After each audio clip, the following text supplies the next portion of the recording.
Namaskar. I Priyanka Meena from Kendriya Vidyalaya Rajgarh welcome you in this video.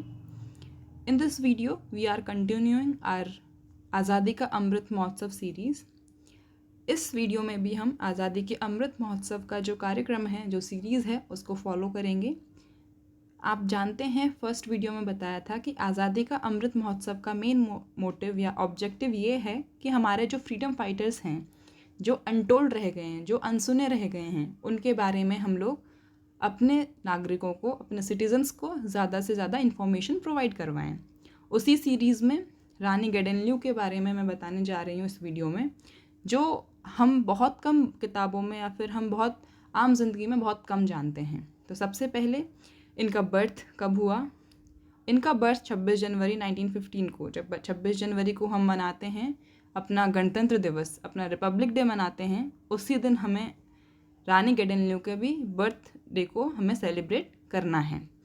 Birth इनका हुआ 26 जनवरी 1915 में. 1915 में इनका बर्थ हुआ. और कहाँ हुआ? मणिपुर में एक जगह है, वो है लोंगकाओ जगह. लोंगकाओ जगह में 1915 में इनका बर्थ हुआ.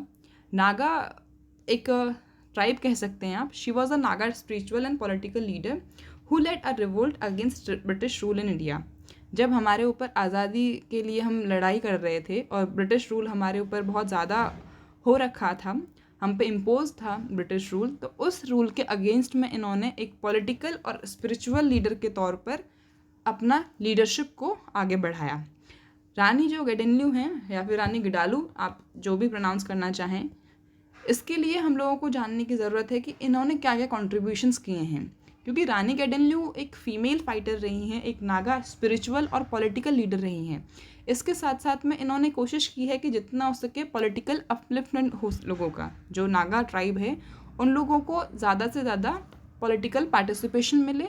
इसके साथ साथ में जो रानी गेडेनल्यू है, ये चाहती थी कि जो हमारा फ्रीडम फाइटिंग का जो हमारा मूवमेंट है, जो नेशनल मूवमेंट है इंडिपेंडेंस के लिए, उसको हम लोग स्ट्रॉन्ग करें. तो इनके जो कॉन्ट्रीब्यूशंस रहे हैं, सबसे पहले वो जान लेते हैं हम लोग. तो at the age of 13 she join the Heraka religious movement of her cousin Haipou Jadonang. Haipou Jadonang इनके भाई का नाम था, कज़न थे, और इन्होंने एक रिलीजियस मूवमेंट स्टार्ट किया था. रिलीजियस मूवमेंट का मतलब एक धार्मिक आंदोलन शुरू किया था, जिसको हरका मूवमेंट या फिर हरेका मूवमेंट भी कहते हैं हम लोग इसको. तो इस मूवमेंट का जो मेन मोटिव था स्टार्टिंग में, वो रिलीजियस एक्टिविटीज़ को फुलफिल करने के लिए, उनमें रिफॉर्म करने के लिए चीज़ें थी. बट लेटर ऑन ये क्या हुआ, एक पॉलिटिकल मूवमेंट बन गया. पॉलिटिकल मूवमेंट बनने का मतलब है कि जो नागा एरियाज़ हैं मणिपुर में और उसके आसपास के एरियाज़ के लिए, तो जो पॉलिटिकल मूवमेंट बन गया, इसका मतलब है ब्रिटिश के अगेंस्ट में ये मणिपुर और जो नागा ट्राइब है, नागा एरिया है, उस एरियाज़ में ये पॉलिटिकल फ्रीडम के लिए एक पॉलिटिकल मूवमेंट में क्रिएट हो गया, या फिर आप कह सकते हैं एक टर्न हो गया इसमें. इन्होंने जो ब्रिटिश गवर्नमेंट थे उनके अगेंस्ट में सिविल डिसओबीडियंस मूवमेंट जो है, सविनय अवज्ञा आंदोलन, उसमें भी इन्होंने कोशिश करी कि भाई ब्रिटिश गवर्नमेंट के अगेंस्ट में जितना हो सके प्रोटेस्ट करें. इन्होंने गांधीयन अप्रोच को फॉलो किया. गांधीयन अप्रोच का मतलब है जब महात्मा गांधी जी अपनी जो विचारधारा थी, जो उनकी अप्रोच थी फ्रीडम फाइटिंग के लिए, उन्होंने कोशिश की थी नॉन वायलेंस और सत्याग्रह. उसी तरह से भी जो रानी गेडेनल्यू हैं, उन्होंने भी गांधीयन अप्रोच को फॉलो अप करते हुए अहिंसा, जिसको हम नॉन वायलेंस कहते हैं, जिसको साथ में जो सत्याग्रह है, इसके अलावा धरना प्रदर्शन वाली जो तरीके हैं, जो रणनीति है, जो स्ट्रेटेजी है, उन्होंने भी इस चीज़ को फॉलो किया. जो ब्रिटिश गवर्नमेंट है, क्योंकि ब्रिटिश गवर्नमेंट जब भी उनके अगेंस्ट में कोई कुछ बोलता था, कोई प्रोटेस्ट करता था, उनको अरेस्ट करते थे. तो उनको अरेस्ट किया गया 1932 में. ब्रिटिश गवर्नमेंट ने अरेस्ट किया और उनको 1947 तक उनको कोई रिलीज़ नहीं किया गया था, जब तक कि हमें अपने इंडिपेंडेंस हासिल नहीं हो गई थी. 1947 में जवाहरलाल नेहरू जब उस टाइम पर हमारे प्राइम मिनिस्टर बने, तो उन्होंने को आज़ाद करवाया, इनको आज़ाद करवाया.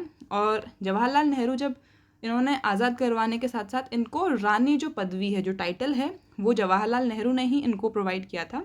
और तभी से ये रानी गेडेनल्यू या फिर रानी गिडालू कही जाती हैं.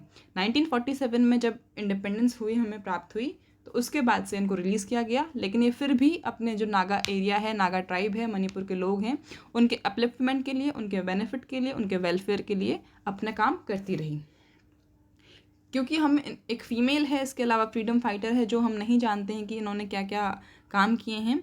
उस काम के बदले में, या फिर आप कहें इनके जो अचीवमेंट्स रहे हैं, जो इनको प्राप्त हुए हैं इनका ज़िंदा रहते हुए भी या फिर इनकी मृत्यु के पर्यंत, वो चीज़ भी हम लोगों को जानना ज़रूरी है। तो सबसे पहले इनको ताम्रपत्र फ्रीडम फाइटर अवार्ड मिला है 1972 में। 1972 में इनको मिल चुका है फ्रीडम फाइटर अवार्ड का ताम्रपत्र। दूसरा इनको मिला है पद्म भूषण अवार्ड 1982 में मिल चुका है। इनको विवेकानंद सेवा अवार्ड 1983 में दिया गया है।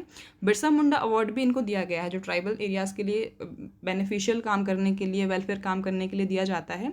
इनको दिया गया पोस्टमसली। इसका मतलब है कि मरने के बाद मृत्यु पर्यंत इनको बिरसा मुंडा अवार्ड प्रोवाइड किया गया था। रानी गेडेलनु जो हैं, इनकी डेथ 17 फरवरी 1993 को हो गई थी। और इन्हीं की याद में या फिर आप कहें कि इनको सम्मान देने के लिए हमारे जो सरकार हैं, हमारे इंडियन गवर्नमेंट जो है, इन्होंने एक रानी गेडेलनु फ्रीडम फाइटर्स म्यूज़ियम स्टैब्लिश किया है, जो इनका बर्थ प्लेस था मणिपुर में, लोंगकाओ, आपने फर्स्ट स्लाइड में देखा था।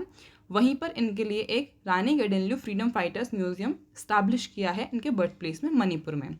वहीं इनकी जो सम्मान है, जो इनके जो कॉन्ट्रीब्यूशंस रहे हैं, उनके सम्मान करने के लिए गवर्नमेंट ऑफ इंडिया ने कॉइन भी रिलीज़ किए हैं। इसके अलावा पोस्टल जो स्टैम्प्स हैं, 100 रुपये की पोस्टल स्टैम्प भी 1996 में रानी गेडेलनु के लिए गवर्नमेंट ऑफ इंडिया ने रिलीज़ भी किए हैं। ये रानी गेडेलनु के बारे में जानकारी थी। उम्मीद करती हूँ आपको ये वीडियो पसंद आएगी। धन्यवाद। Thank you.